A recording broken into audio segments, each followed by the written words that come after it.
Alderman Van Dyne. Here. Alderman Kerwin. Here. Alderman Hall, Larry Hall. Here. Alderman Tudor. Here. Alderman Studer. You have a quorum. You, I declare that the regular meeting of the Wilmington City Council on July 8th, 2014 is now in session. Council approval of minutes from June 17th. Board. Mr. Mayor, reviewed the minutes and found no errors. Ask that they be accepted as presented, please. I have a motion by Alderman Studer. Do we have a second? Second by Alderman Kerwin. Roll call vote, please. Alderman Studer. Alderman Kerwin. Yes. Alderman Persick. Yes. Alderman Larry Hall. Yes. Alderman Kirby Hall. Yes. Alderman Tudor. Yes. Alderman Van Dyne. Yes. 6 yes, 1 pass, motion passes. Next item on the agenda is the public hearing. We have a motion to open that up.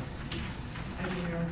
I move to approve, I'm sorry, I move to open the public hearing at 7:01 PM to discuss the proposed fiscal year 2015 appropriation. Motion by Alderman Tudor. Do we have a second? I'll second. Second by Alderman Persick. Roll call vote, please. Alderman Tudor. Yes.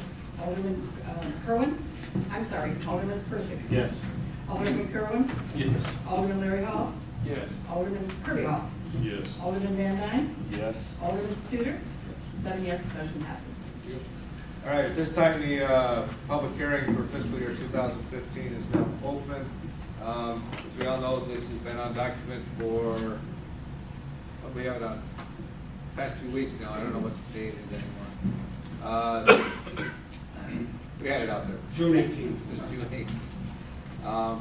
So it's this time for the public to provide any input in regards to this year's proposed fiscal year 2015 appropriation. If there's any questions or comments from the public, this floor is now yours. We have both our city administrator and our financial accountant here to answer any questions, and then after that we can revert to council if they have any questions. So this time the floor is open to the public with any questions.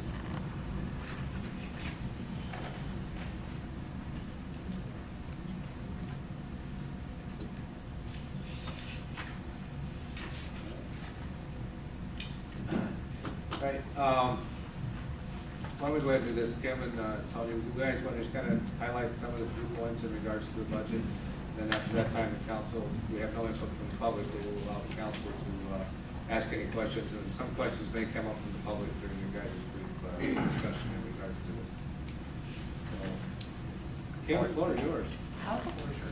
For fiscal year 2015, we're estimating total revenues to be $15,477,722, and we're estimating our expenses to be $16,866,661. That is across all funds citywide. So we are projecting to use $1,388,939 of fund balance. And like I said, that is across all funds citywide. Can you kind of explain how the fund balance thing works? How the fund balance works is from year to year, we may get money in one year and don't spend it all in the year you intended on spending it. So that money then increases your fund balance. The next year, then you're going to spend that money. So that can result in what appears to be a loss, which actually you're just using your fund balance from the previous year.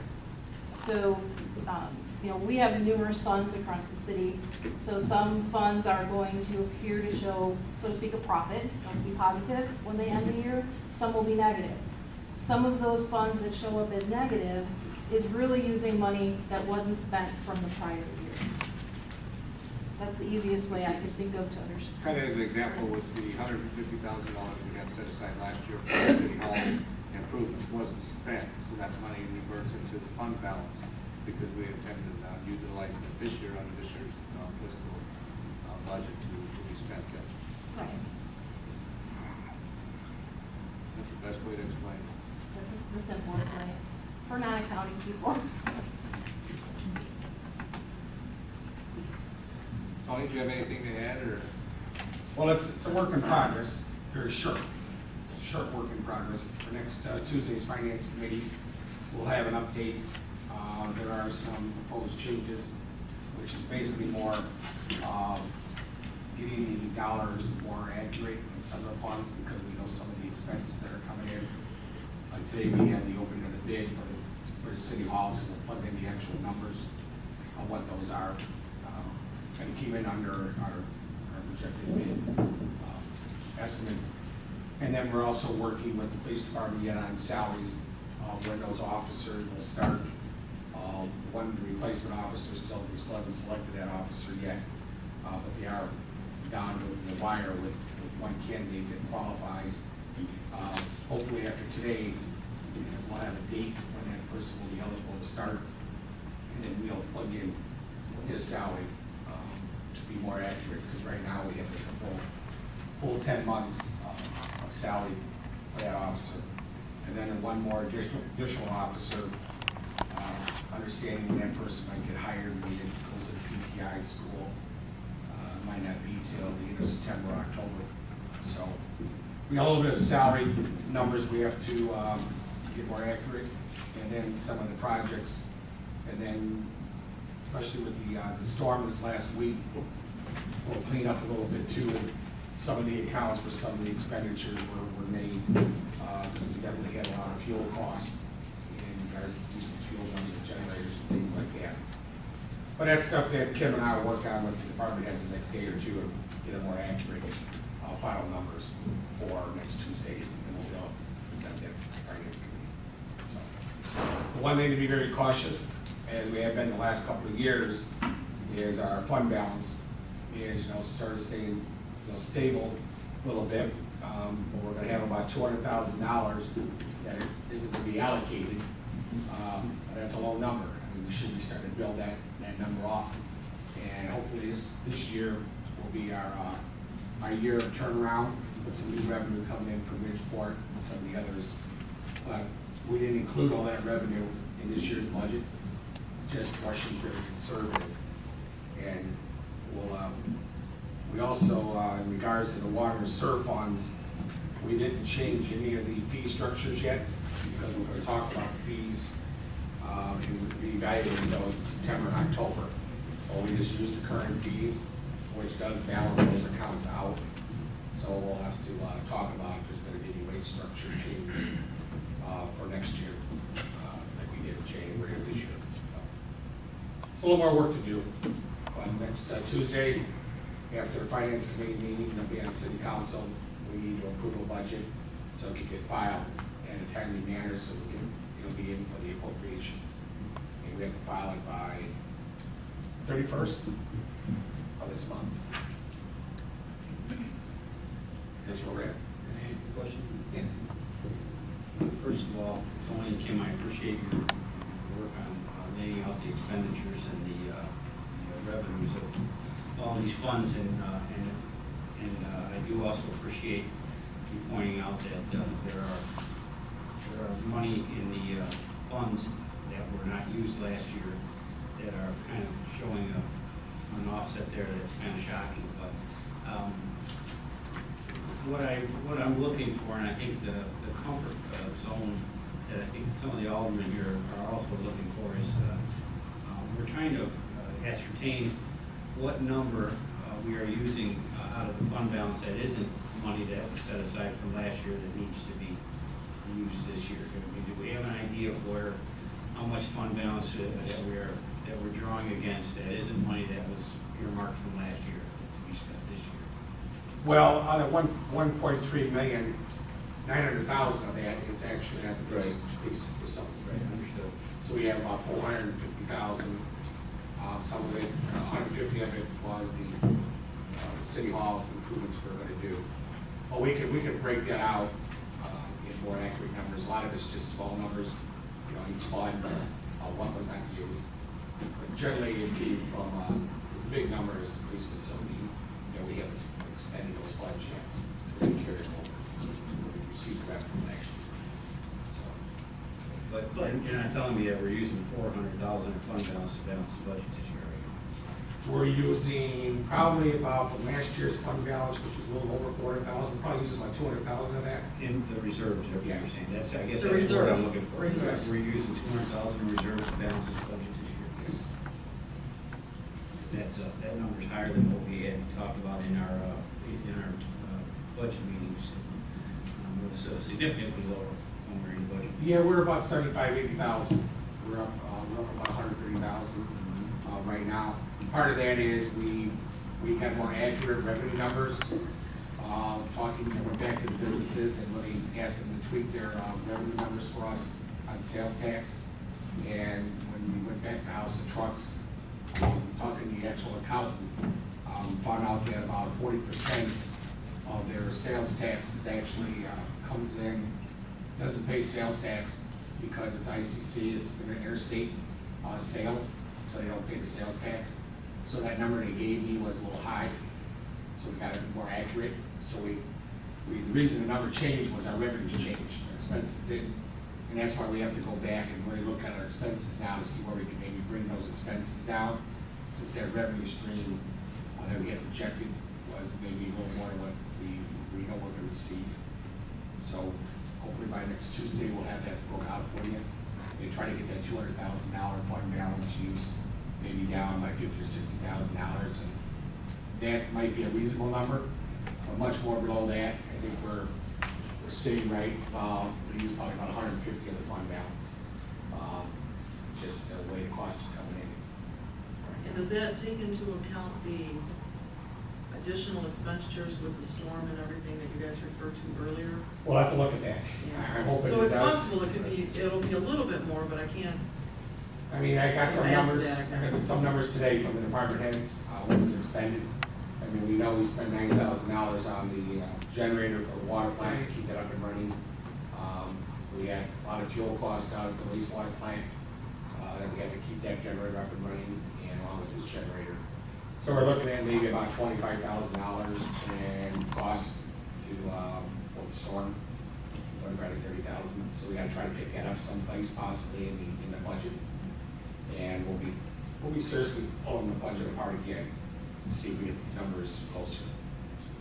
And Kim does have some ideas, and she'll bring up the finance committee, that maybe what we can do is, if we do have a fund balance that we use 150, we're gonna create a contingency in the budget itself.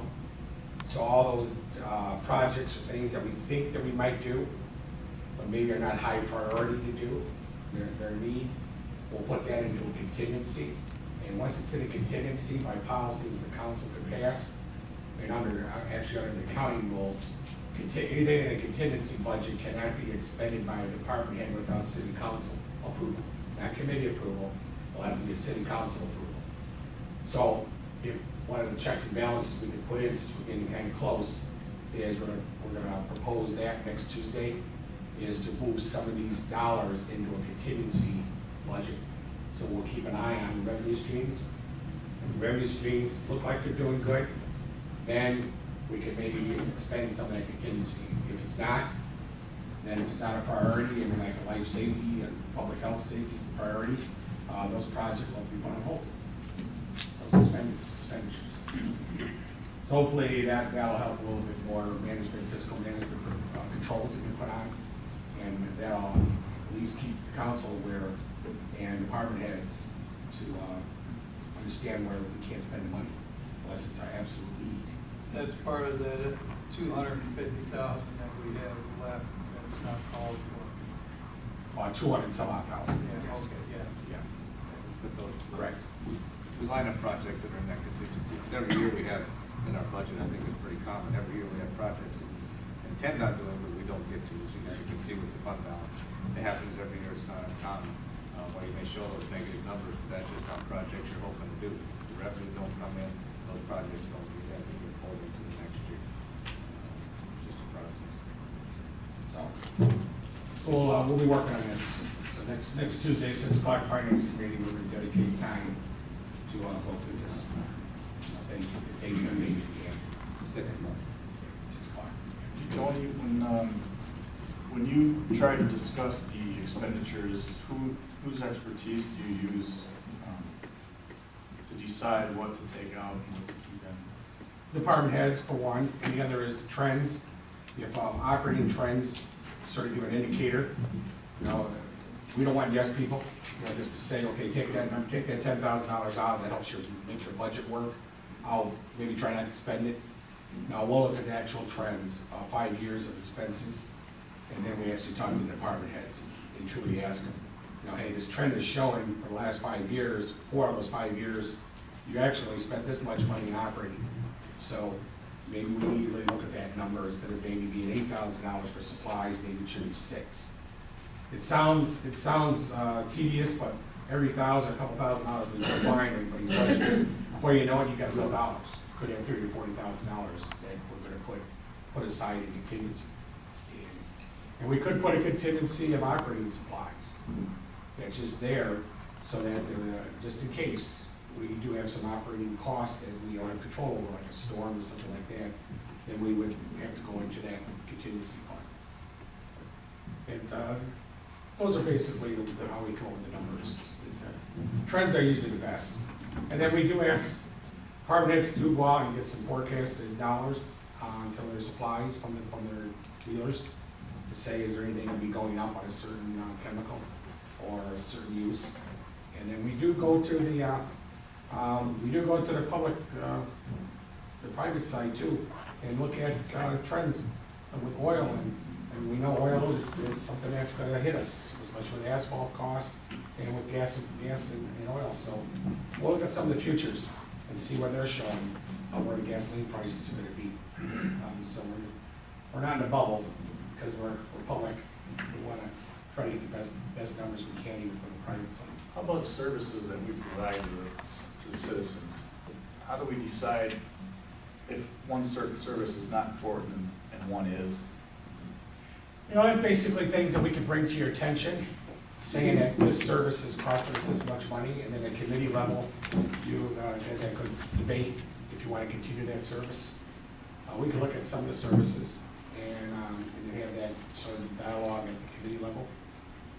But we can break out some of those costs and some of the services and see what that is. The other thing I would like to add too is we did budget very conservative real revenues. So there is potential that we could recognize more revenue than what's in this budget. However, my preference is not to overstate revenues so that we don't, intend on millions of dollars coming in that are not true ever going to happen. So this budget has revenues in it that we feel are going to be fairly accurate. But like I said, we didn't budget for any increases. We may not have accurate projections on the revenue that could be coming from some of the development that's just started. So there is some factor that we could see a slight increase in some of the revenues, but to be on the safe side, let's budget to what we feel is a true number. That way we're not spending money that we don't have. So does the police show we're in negotiations of the contract right now? Is it showing? There's no pay increases for them currently right now. You're going by the old one? So this could change. Any cost factors that I believe might be impacting this budget, I haven't been forecasted. You forecasted it, and that's in here. Without revealing what those numbers are, yes. Right. All I'm asking is it in here? I'm not Yes. saying tell me the numbers. Yes. Pretty common practice, I think we should do that every year. Throw a number in.